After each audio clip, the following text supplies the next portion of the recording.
So remember, in the big picture of Revelation, which I shared with you yesterday, we already did chapter 9, but we're right now in the middle of this section. Lost humanity seeks to rule themselves. We start in chapter 10, and we're going to be all the way through this section today. They reject God's Messiah. I mean, they crucified him, they hated him, they spat upon him. So God sends the fake Jesus. Never forget that the seals were broken by Christ, and the first seal, the white horse, is representative of the global delusion and deception that 2 Thessalonians 2 talks about. God actually sends a fake Jesus because people don't want the real one, so he just gives them what they want. Do you know what the worst thing you could ever do is? Whatever you want. That's what Romans 1. The theme of Romans 1, if I was titling it, the result of doing or getting to do whatever you want to do. You know, most people want to be free so they can do whatever they want. The more you do whatever you want, the more you slide. Because you and I were wired not the right direction. We're not wired to seek God. Remember what it says in the Psalms? There's none, Psalm 14, that seeks after God. There's none that seeks after God. Paul took that verse and went on and said, we're all falling short of the glory of God. And so lost humanity wants to rule themselves, have their own way. They want to reject the Messiah, the Christos, Christ, the fulfillment of God's promises. So God sends them the fake Jesus, the beast, the worst human who ever lives. That's how he's described. The Antichrist, as we most call him, has 33 different titles in the Bible. And all of them are manifestations of Satan. But he leads humanity to destruction by becoming their visible God. Now, humanity already has a God. Paul told us that, Ephesians 2. The God of this world, the prince of the power of the air. Well, basically, what we're seeing in Revelation 11:13 is the war that's going on in heaven. Chapter 12, we're going to actually see that. And what happens, and that's where the third of the angels is revealed. But did you know the war in heaven is tied to World War III? I mean, World War III, some people say it's already started. But I'm talking about the final war. The war that involves Iran and Jerusalem and Satan's endless hatred of the Jews. And we'll go into that. So let's start going into that. Look at chapter 11. Here we go. And what's so exciting is that when you read the Bible, it's like you're reading tomorrow's news, not today's, okay? And I was given a read. Oh, this is still the eyewitness on the ground report.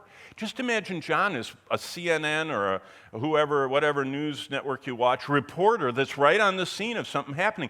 That's what God presents in Revelation. John is right in the center of all this, and he was given a reed like a measuring rod, and the angel stood saying, "Rise and measure the temple of God, the altar, and those who worship there." Now, John is in the future. And what's so interesting is everybody that was getting this letter was going to be scratching their head. Why? Because this letter was written sometime in the 90s, and the temple, this one right here, temple number 2, was gone. Titus destroyed it. His father, Vespasian, started the destruction.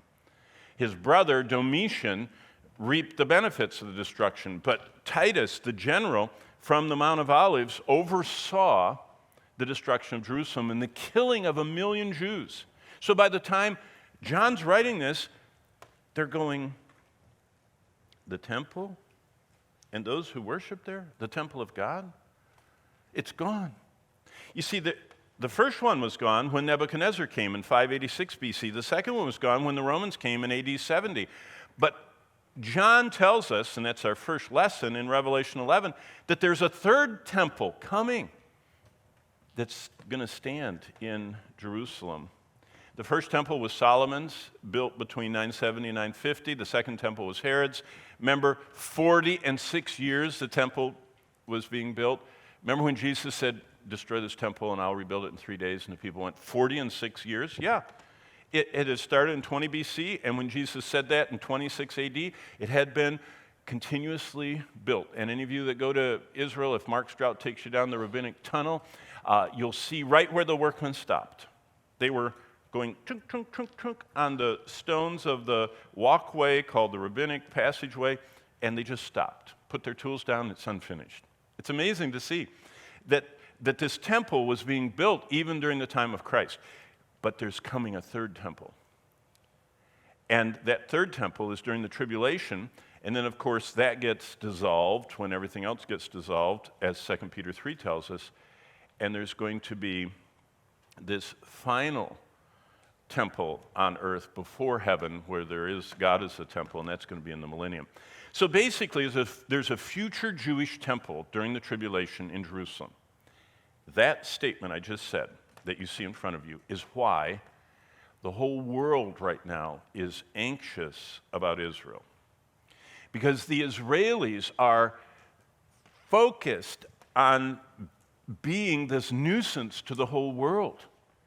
Because there aren't Hittites from the Bible anymore. There are not Amorites from the Bible anymore. There are not Jebusites and Perizzites and, all those termites, whatever that, you remember from your Sunday school days. They're all gone. And the Philistines are too. But the Jews, since 2166 BC, when Abraham was born, are still with us. And there's no group of people that have been more hunted down, pogromed, that's what the Russians did. They tried to exterminate them through pogroms. Holocaust, that's what the Nazis did, that they tried to exterminate them in World War II. But it wasn't just them. The Romans tried to exterminate them. You know what I mean? The Persians, do you remember the whole Mordecai thing with the horrors of him having to save his people with Queen Esther? The whole time, Satan. See, it's Satan's desire to erase the Jews. Why? Because God staked his name on them. By the way, if you understand your systematic theology, God sovereignly elected Israel. And if you know anything from systematic theology, anything God sovereignly elects can't be broken. Sovereign means he's all-powerful, and elect means he chose. So he all-powerfully, in the Old Testament, chose Israel. And Satan knows enough of the Bible to know that. And so there's a future Jewish temple, which really bothers Satan to even think that's possible. And it's during the tribulation, which really makes us wonder how, since there are only 6-7 million Jews and there are like 1 billion Muslims, how can those 7 million Jews move the second most holy spot on earth to the Muslims and put their temple up?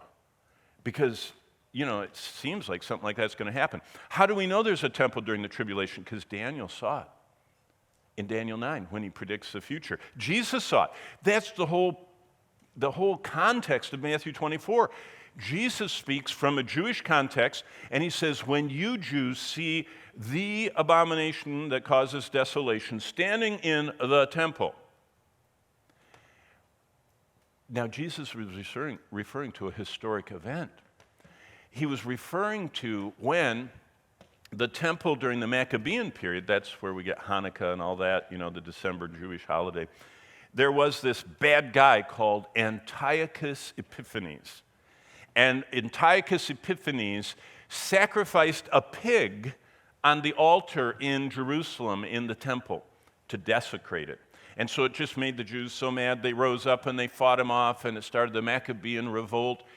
And that historic event prompts Daniel in Daniel 9, 10, and 11 to describe, he said, that event is foreshadowing what Jesus talked about. Because Jesus talked about the abomination that causes desolation in the future. So in 26 to 30 AD, Jesus said, sometime in the future, there's going to be a temple here, and someone like Antiochus, only he's going to be from the Roman Empire that destroyed the temple.